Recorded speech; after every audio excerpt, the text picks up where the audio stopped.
So, what do the Raptors need to do to take the next step? Hello, everyone, and welcome to Let's Talk Raptors. I'm your host, Tisham, my channel where you get reviews, analysis, predictions, and hot takes on all things Raptors as well as some NBA. So, there's a lot of rumors flying around, and like I told you guys, I love making these videos. So, this is my next installment, and it is primarily about what the Raptors can do to improve as an organization in regards to the personnel that we have. And I would like to apologize in advance for the nasally voice, maybe some, mucus sounds, and just looking lethargic. That is because I have a viral infection. Thank God it's not COVID. And it's just one of those disgusting ones when the season changes. So I apologize in advance for it. But without further ado, let's talk Raptors. Personnel changes and need for improvement. So the first area that the Raptors can considerably improve on is minutes and bench. They go together. I'm not going to put them in two separate ones. That is because our bench has sucked this whole year until the last part of the season. And that put our starters in kind of a bind because they were playing almost 40 minutes, 42 minutes in the season. And it led to a lot of injuries. And that a little bit of that is on Nick Nurse, but when he doesn't have the personnel, what the hell is he going to do, right? He's going to drag his starters into the ground, try to win the games, and get us to the playoffs. And that had to do with the failure of Svi Mykhailiuk, Malachi Flynn only showing flashes of, improvement. Yuta Watanabe remaining injured, not really becoming that, catch and shoot 3-and-D guy. Tad Young coming in after, and even him struggling with injuries and trying to fit in, a short amount of time that he had. So the Raptors didn't really have a bench until the end of the season. And you saw, at the end of the season, Precious take a little bit of step forward right after the All-Star break. Chris Boucher finally fitting into his role. But other than that, I never really felt that the Raptors had the bench depth that, if Scotty Barnes goes down or somebody else can run, Freddie goes down, somebody else can run the offense like Freddie would or a considerable point guard would. And that's something that the Raptors need to do. They need to, first of all, get a shooting guard. I think Armani Brooks is a pretty good one if they can, get him going. His defense is really good. His three-point shot looks all right. It's just I don't know why he wasn't able to nail them this year.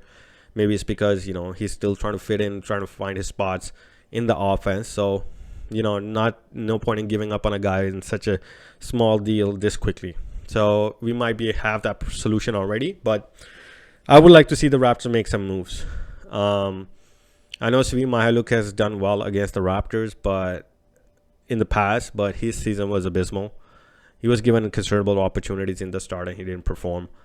Malachi Flynn, I just feel like Nick Nurse, any chance he's going to get to doubt him, he is going to. And I'd rather see that kid succeed somewhere else and be replaced by somebody who can help us rather than just seeing somebody sit on the bench and get time every now and then, right? And I think when you're running a bench unit, if you don't want to drag your starters into the ground, you need a veteran point guard, somebody like Ricky Rubio type of guy, Eric Bledsoe, even though he's not that great of an offensive weapon, he can still, marshal the troops, put them in the right spots to be successful. And that's something that the Raptors really, really need. And shooting. Honestly, from the bench, they need production from the bench, especially shooting. And that goes into my second, improvement that the Raptors need to make, which is I love the Raptors starting five in the Pascal, Scotty Barnes, OG Anunoby, Gary Trent Jr., and Freddie VanVleet. But they need to become either better shooters or we need more shooting. We need guys like, specialists like Duncan Robinson, even though he had a shit season. Guys like, what was his name? JJ Redick, who used to play, just those guys who can catch and get that three-pointer, especially if they're open, man. We missed a lot of open three-points, and we don't have that. And unless the Raptors go into the lab and improve as shooters, we're going to need that person, especially to go on that streaky shooting, like how Heat have Marcus Strus. What's his name? Milwaukee Bucks have Connaughton. Phoenix Sun have Cam Johnson. They're all really good three-point shooters, whether they're coming off of the bench, whether they're starting. But that guy, if he gets the ball open three-point shot, he's going to make that.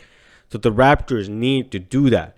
they need to either go into the lab, become a better three-point shooting team, like I said in my last video, or find a person who can do that for us. Now, if that can be a combination of the point guard as well as a three-point shooter, that would be damn amazing, but that doesn't happen, right? So you might need somebody. Could that be Armani Brooks who takes the next step? Maybe. But unless he does in practice, you're going to have to find that guy, right? And that's something that the Raptors really need to look into. Now, the third thing that the Raptors really need to do is keep Chris Boucher, whether it's 1+1, and keep him for maybe 10 mil max. That is because Chris Boucher has shown you that he is a fighter. The last game that we lost, he was the only guy that was pushing hard. He pushed out throughout the half after that Cleveland Cavaliers game. He was the guy who was bringing that energy. He was the guy who was going after it. Even though you're putting him in the circumstances to fail, for example, where he's guarding Joel Embiid, where he's guarding, Nikola Jokic. Let him be him. He's the guy who's going to clean it up. He's like a Rodman. He might not be great as defensively guarding big guys, but he's going to pick up those rebounds. He's going to put putbacks, all of those things. And the Raptors need that, especially because the Raptors only have that capability coming off of the bench. In the starting lineup, if you put those guys in those situations, they might end up getting injured because they're bumping and grinding underneath. Whereas when you plug Chris Boucher in, he gets hurt. You're not really missing much on that end. But if he keeps going and he hasn't been that injury prone, he's going to give you that. He's going to give you offensive rebound. He's going to give you defensive rebound. He's going to give you that, blocking shots, getting out there, doing everything dirty that you need somebody to do, whether it's coming off the bench, whether it's starting. He's not going to start, but whether coming off the bench and playing with the starters, right? And that would allow, possibly Precious Achiuwa to play at the power forward, position, which would be more suitable, or even the small forward position. Because you want Precious to be going downhill.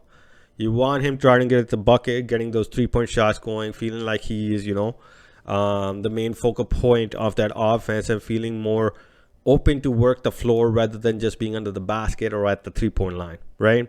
Because he's showing flashes of getting by guys, finishing at the rim, shooting the three pretty okay. So having Chris Boucher and him in a tandem, now that they're figuring it out, will be very beneficial to us. So Chris Boucher needs to stay. In regards to Thaddeus Young, unless he comes back on a veteran minimum or just a one-year deal that's pretty cheap so the Raptors can run it back, I don't believe we can keep him. And would I like to keep him? Yes, because he offers that veteran presence that I'm talking about off of the bench. But do I want to keep him? He doesn't really offer you much other than defensive veteran presence and, leadership, because he doesn't offer you the consistent three-point shot, right? So do you really want to pay a guy $8 million or whatever the hell he's going to demand, unless it's a veteran minimum, just to be a leader? Huh? This early? He's not, Udonis Haslem, right? He's been with that organization forever. Thad Young might still want to play and might demand that money. So should the Raptors try really hard to keep Thad Young? I don't know. I don't think so. I would be okay with us parting ways with, Thad Young, as long as we are able to approach a veteran point guard or a veteran guard of some sort who can handle the ball and help reduce the minutes for the starters. And the last thing is, there's a lot of rumors going around that the Raptors are looking at Rudy Gobert. Now, Rudy Gobert is an expensive contract. He's a great defensive player, but he was exposed in the series against Dallas. They went after him, man. He's quick, but he's not that quick. He can guard against Joel Embiid, but he can't guard against guys like Trae Young and those guys, right? And would I want to be able to pay that cost? Hell no. It would probably require somebody like Gary Trent Jr., OG Anunoby, and that's not somebody I would be, parting ways with just yet. My main concern for the Raptors would be the Raptors need to find somebody who's just a big body, whether it's in the free agent market, whether it's through a trade. It doesn't have to be a great player. It just has to be a player who can get to the rim, rebound, put it back in, comes cheap, and can handle guys. Guys like Joel Embiid and Nikola Jokic are going to put up their points, but make it hard for them. Make them tired so they don't impact us on the offensive end when we're playing offense and they're playing defense. Sorry, guys. Somebody like that. right? Because if we can get that guy, whether he's coming off of the bench or whether it's, a starting lineup, we need that. Kemberch hasn't been there. He's been injured, and even when he is there, he can't handle those guys. He fouls too much, and his game hasn't taken that next step offensively. And I honestly believe if we can trade for somebody young or sign somebody like Jason, I think his name is Jalen Smith. Why not, right? Teach them to be that guy. And for all the people that are worried about the Raptors, 90% of the games in the league right now are played against smaller lineups. So unless you're playing Nikola Jokic, Joel Embiid, Detroit, I think they have Mason Plumlee. Every other team is playing small. So our starting five are fine. And that's what the Raptors need to focus on, is just find a guy who can bang with bodies when we have those games against those big dudes. And hopefully somebody that can target is DeMarcus Cousins, right? Because he's just trying to get back into the league. He's pretty cheap right now. And he shows that, right? He shows that killer instinct as well. So that's what I think about the rumors about the Rudy Gobert and also what the Raptors can do. The last thing that the Raptors need to do is run this back, man. You got to a successful point. Your game, it was just a matter of your guys improving. Now, if they can do that this offseason, you will be a considerably better team and a few personnel changes. The Raptors don't have to blow it up. The Raptors don't have to get rid of OG Anunoby, Gary Trent, this and guy. If Gary Trent seems like a guy who wants to stay, you should be focusing on keeping him somehow.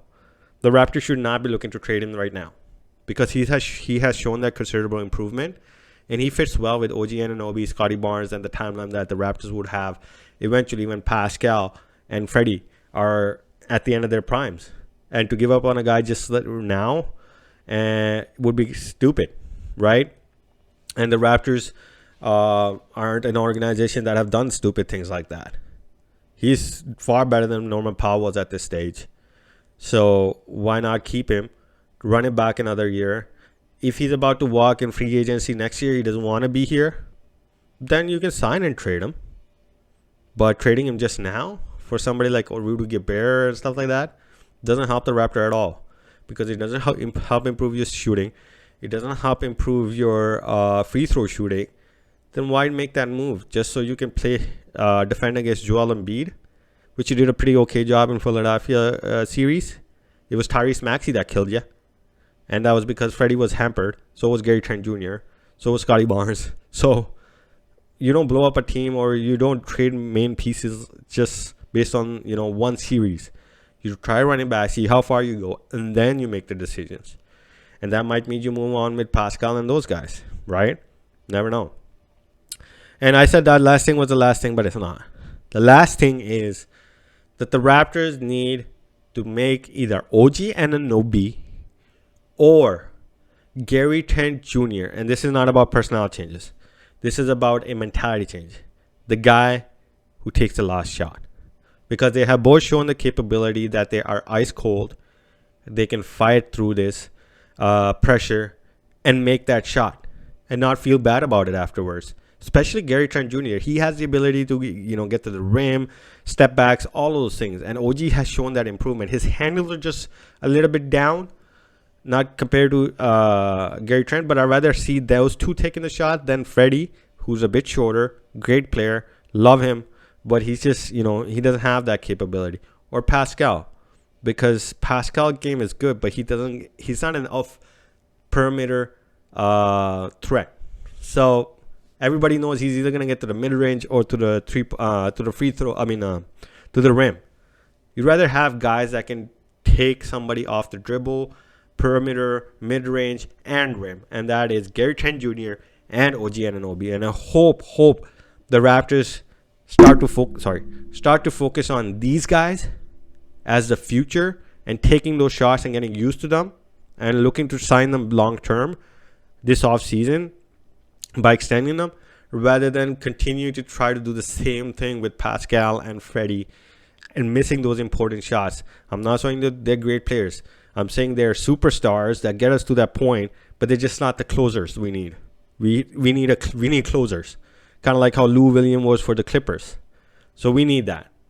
And if that means it's got to be Gary Trent or OG, great. I have no issues with that.